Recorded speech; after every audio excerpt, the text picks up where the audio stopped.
Bible in a Minute, Genesis 23.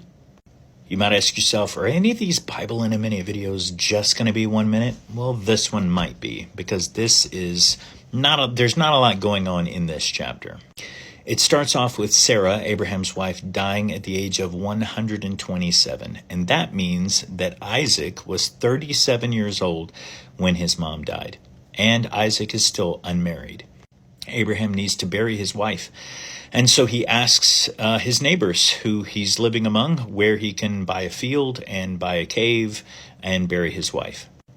Abraham has great favor with his neighbors because there's an interaction there where the guy who owns the field, Ephron, the Hittite, he says, I'll give it to you, man.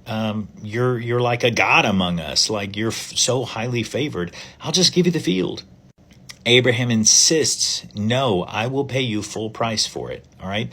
I don't want you to give me anything. I don't want to owe anybody. I will pay you the full price. And they go back and forth.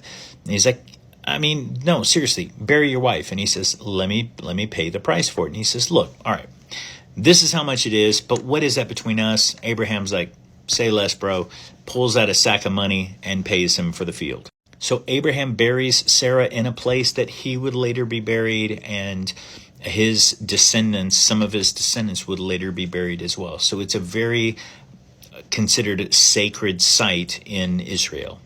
And that is in the city of Hebron in Israel. Unfortunately, the grave in that area has been desecrated over the last thousands of years.